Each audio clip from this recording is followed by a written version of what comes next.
Hey you guys, welcome back or welcome for the first time to my channel. If you're new here, I'm Christina, and in today's video, I'm going to attempt to answer the question that you probably have if you clicked on this video, and that is, should I homeschool? Now, if you are new here, you may not know that I am a certified teacher. I taught public high school English. I've taught middle school ELA in a private Christian school, and I also have experience homeschooling all of my kids ages 2 through 14. And so in today's video, I want to share with you my perspective as a teacher and try to answer those questions that you might have. In a nutshell, the way that I've answered this question before is this: if home is a healthier, safer environment than school, then my answer is yes. And so I know there's a lot more explanation that many of you may want that goes along with that, and that is why I'm filming today's video. I've shared parts of this in the past, especially in regard to things like socialization and things like that. I recently did a video all about my thoughts on socialization, as well as some research that I've been doing on socialization as well. So if you're specifically focused on socialization, then you can, after watching this video, click the link in the description box below where I talk specifically about socialization. I may touch on it a little bit in this video, but that is not mainly what this video is about. I'm going to try to give you my general perspective as a teacher and a homeschooling mom, what I think about this question, should I homeschool? And so going back to that one-line statement sort of answer that I have, that if it is healthier and safer than school, then the answer is yes. So what do I mean by that? What do I not mean by that? I do not mean if you are more of an expert than the teachers. I do not mean if you are more educated, if you are more knowledgeable, if you are more experienced, if you are more accredited. I truly mean if home is a safer, healthier, more nurturing environment, then I believe that is where your children should be. I believe this for a variety of reasons. I start with the question, if you were good enough to take care of your child and train them and raise them and teach them up until 5 years old, why do you no longer have what it takes to lead them and guide them and teach them and parent them? The answer is you do have what it takes. You have everything that it takes within you to continue parenting your child. So as a Christian mom, I am always first and foremost, not even necessarily intentionally, but just sort of naturally speaking to Christian moms. However, I still believe this to be true for moms who don't necessarily share the same faith as me, for similar reasons in some areas, and then maybe different reasons in other ones that I can't speak to. But I will say that you are the best advocate for your child. You are the best teacher for your child. You are the best parent for your child if you are healthy and safe. And so I know that there are situations, and I have to put this out there as a disclaimer, where parents are not healthy and safe, whether it be in general or whether it be for a season. If you are struggling with severe mental health issues, if you are struggling with severe trauma, if you have an unsafe living situation, or you're going through something like that, then maybe school is the healthiest, safest option for your child. And I do believe there are children who are in situations where school is the safer place for them to be, or the healthier place for them to be, or sort of that safe haven for them to go to. And for those students, I am so thankful for the teachers and the schools that are there for those children. And I would like to obviously believe that I was one of those teachers. Now, I am no longer teaching. This is a recent change in our home, but I am now a stay-at-home mom who will be homeschooling indefinitely all 5 of our children all the way through high school, and God willing. You know, I've made other plans and God has changed them, but I believe that this is one that He does not intend to change, because I believe this is one that He has called me to do with really strong convictions and for a very specific purpose. And so I want to touch on some of those as well. But back to you being the best parent for your child, because this may come as a little bit tough for some parents to hear, but if your child is with someone all day, every day, 5 days a week, 180 days out of the year, because that is a typical school year, they are parenting them. They just are. They are influencing them. They are giving them their mannerisms, their beliefs, their perspectives, their worldview, however intentional or not they're being about it. And that is just how we learn as human beings, right? Like, we learn from who we're around. And so that goes not only for our children's teachers, but whatever other adults that they encounter every day at school, as well as their peers. If you have any doubt that any one or more of those people do not align with the way you want your child to think or act, then school is not the best choice. And it really is that simple in a lot of ways. And I want to talk about kind of more of my perspective on a lot of that, but then also talk about like, how does this become practical? And so this video might get a little long. I'm going to try not to, but I also want to give like a full picture of my perspective. And so when it comes to like the peer influence, as I mentioned, I get into that a lot in the socialization video, so I don't want to dive into that a ton. I want to talk about some other things. So if you are a Christian and thinking about public school, things that come up a lot as Christian parents, I think, is this idea of like wanting their children to be a light, to be salt and light to the earth, to reach the unbeliever, to be light in a dark place.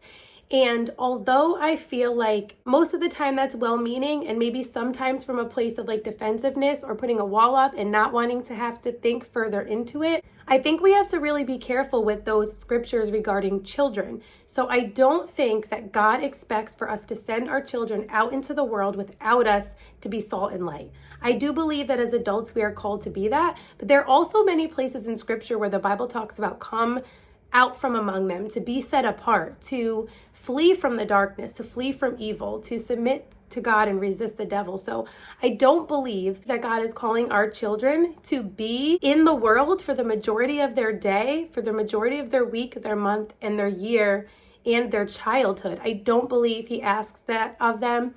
I don't believe he asks that of us as parents. And so I really want to just challenge you to really seek the Lord about that. If that is your perspective, really seek the Lord about it. Search the scripture. Ask the Holy Spirit to soften your heart and reveal to you, like, is this true, this thing that you're holding on to as the reasoning why it's okay or why it is a good idea to send your child to public school? This isn't coming from a place of judgment. This isn't coming from a place of I know better or I'm choosing better. 3 of my children did go to public school.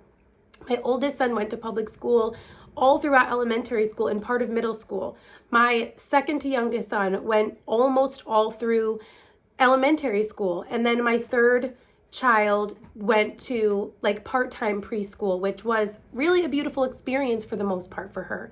And so I don't want to say it's all negative. Of course, there are positive things that happen in public school. Of course, friendships are made and there are wonderful teachers and there are fun things that they learn and do. And so I'm not trying to say that everything about it is negative, but I am trying to say that it's not the best choice. In my opinion, and I believe in God's opinion, based on what I've searched the scriptures for and asked God to reveal to me and in my own experience. And so if you do not agree with everything that the public school is pushing, if you don't agree with their morals and their values, then that is not a place that you should be sending your child to every day, all day, to raise your child. No matter how strong their faith is, they are not going to be able to withstand the pressures and the cultural norms and all of those things that come along with being in that environment.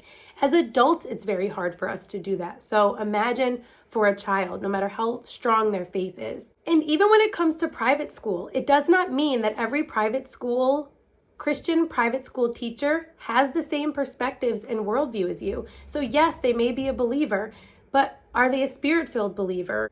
Do they search the scriptures like you do? Do they have the same values and things that you do? Just because they're Christian doesn't mean you necessarily want them raising and influencing your child and spending more time with your child than you are.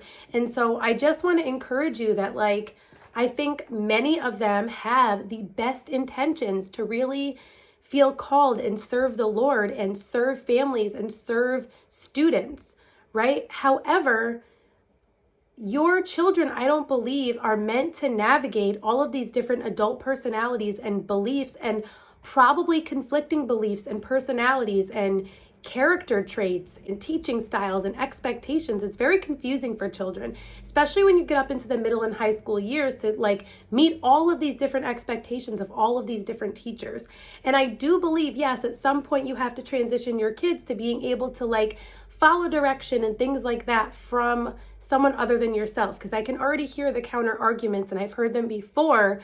But I don't believe that they need to do that in elementary school, in middle school, or even in high school, right? Like you can slowly release the reins. You can do high school co-ops. There are a lot of different ways for you to do that in a slow release type of way, as opposed to just throwing them into it so that they learn real life, right? There's a lot of real life learning that happens with homeschool, learning life skills, learning how to run a home, learning how to cook and clean and do laundry and budget and interact with other people with your guidance, right? Like you get to choose who they're around for the most part when you're homeschooling. So other than the influence, other than the navigating other personalities, let's just talk about school in general. So for me, I don't want my kids sitting at a desk for most of the day with a 20-minute lunch and a 20-minute recess and maybe a 40-minute gym period if it's gym that day.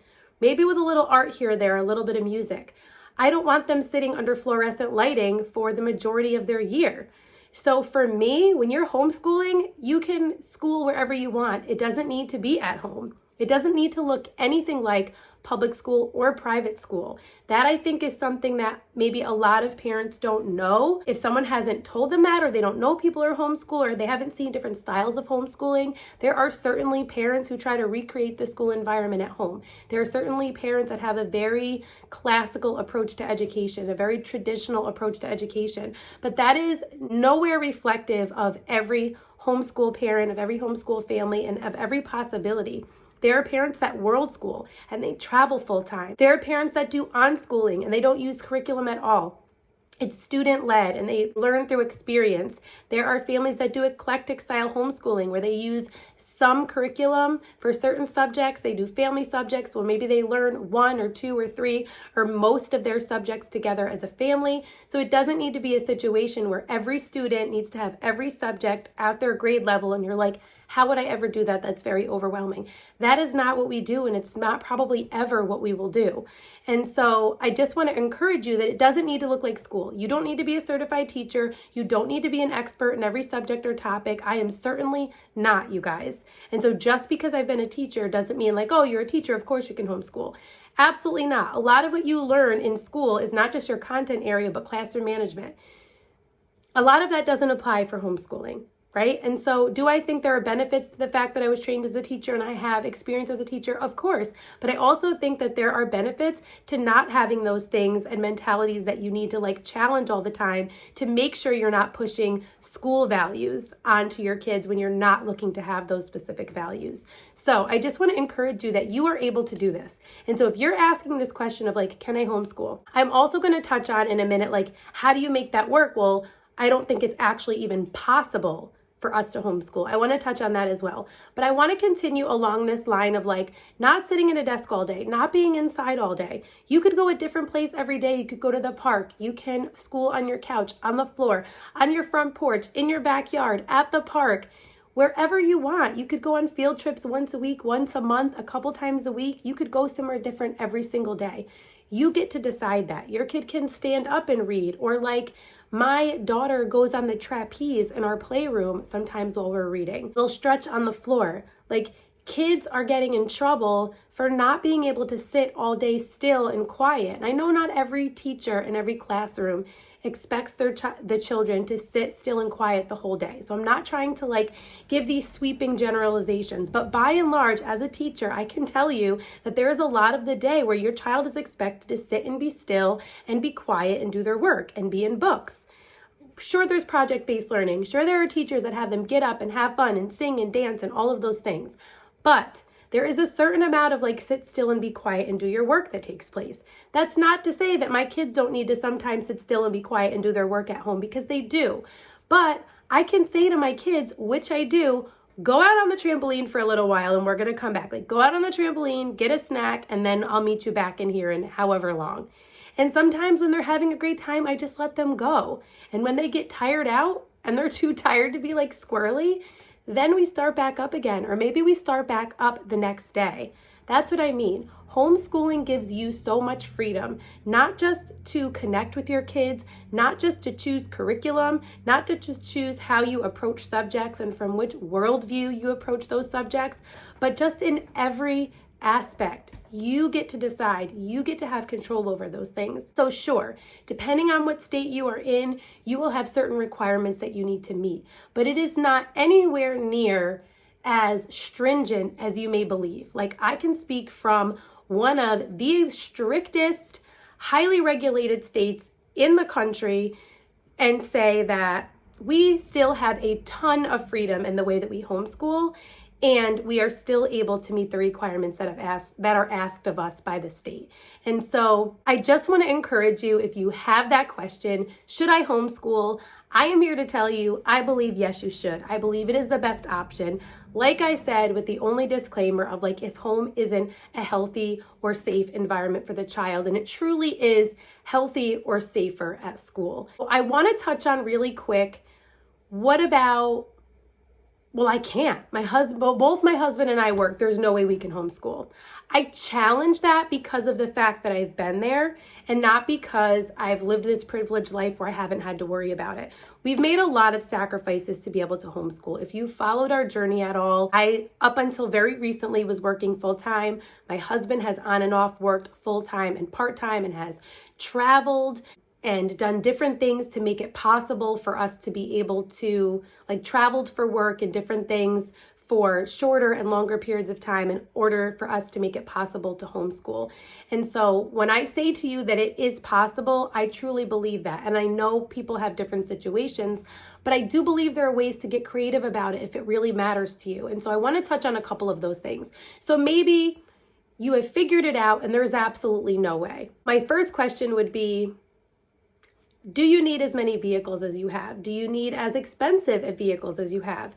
Do you need the biggest house? Do you need to have the newest iPhone? Do you need to have all of those things? Maybe you're someone where you're like, you know what, I do really need to think about those things. And maybe you're someone who you're like, I don't do any of that. I'm not materialistic. I don't strive for more things and nicer things and big fancy vacations. We are truly struggling to make ends meet. So I don't see how this is possible. Do I believe that there's some situations where it truly isn't possible? I do, but I don't think that that's the average. I don't think so. I think in most cases, there are ways to work it out. And I'm going to give you a couple examples, and I know this is not going to touch on everyone's experience. But for example, say you figure it out and you're like, you know what? We have a small, humble home. We have one vehicle. We do not have a lot of credit cards. We are not spending a lot of money, but we are truly struggling to make ends meet. There is no way for one of us to no longer work. We have tried to find work that pays more. We've tried to have one of us work more than one job so the other one can stay home. It is just not possible. My first suggestion would be, like, are there grandparents that are more than happy to watch your children during the day? Maybe not. Maybe that's not your situation, but maybe you just haven't thought about that possibility where it's like, yeah, but they're not going to homeschool them. Well, they don't have to. So that's kind of the beauty of homeschooling too. It doesn't need to be during school hours. It certainly does not need to be 6 to 8 hours a day of instruction. And it can happen on nights. It can happen on weekends. It can happen whenever it works for your family. Like, it is truly so customizable and so flexible. You could give them independent work where they don't really need much help, if any help at all, that they do during the day when they're with their grandparents or whoever might watch them during the day. And then you give them instruction. I've done this where I would teach them the main instruction or do lessons with them when I got out of work. And then the next day while I was at work, that's when they kind of did their independent study with those things. And sometimes they were able to help one another and sometimes they weren't. And sometimes they would tell me, yeah, I wasn't able to do that. And I'm like, okay, well, good try. And so it definitely is possible if you think outside the box in most situations. I'm not going to pretend to say in all situations, I know that you can do it, because I don't want to say that. But I also believe that there are times where you can make sacrifices where one person doesn't work. And I know many people who have done this, even in a situation where they would never have thought it was possible. I am one of them. I do believe that God blessed us with a miracle with this job that my husband was able to get, which allowed me to come home full time. And I do believe that if you align yourself with the heart of God, and I do believe the heart of God is for parents to be able to homeschool their children, and you are willing to make the sacrifices that need to be made and move in his timing and submit to what he's asking of you, maybe it won't come right away, but I do believe it will come. I truly did not have the full faith to believe that it was going to happen, you guys. I'm going to be honest with you. My husband did, and he not only encouraged me in my faith, but believed God for it and did the legwork and the hard work and did not give up until he made it happen. So I just want to be an encouragement to you that it is very likely that with prayer and with talking it over with your spouse and with making some changes and some sacrifices and being creative, you can make it work. If you're already becoming curious, if you're already feeling a tug on your heart, if you're already looking into it to the point that you clicked on this video today, chances are God is moving on your heart to homeschool your children. And so I am here not to cast judgment, but to truly be a friend and a cheerleader to say, like, you can do this. There is so much support. The homeschooling community is honestly so supportive. I'm not going to say that, like, they're not human like everybody else, right? But you will find support, even if it's just on social media. I have found a lot of support on social media, both here on YouTube and on Instagram, and have truly made friends with other moms, other places in the country, and we support one another. And you can find homeschool groups and things possibly in your area. And so if you have any questions, definitely let me know down below. There is so much more I can say about why you should homeschool. I will be likely sharing very soon in the next couple of weeks how you get started. Like, this is fine and good and I'm totally convinced, but how do I get started? So be on the lookout for that coming your way very soon. But if you have specific questions, you can ask them down in the comments below. You can also always DM me over on Instagram. If you're not already following me there, you can follow me there at rooted_homelife. I love truly to connect with you guys, to help where I can. I have so many moms reach out to me asking things about curriculum and schedule and all of the things. So I love to talk through those things and help when I can.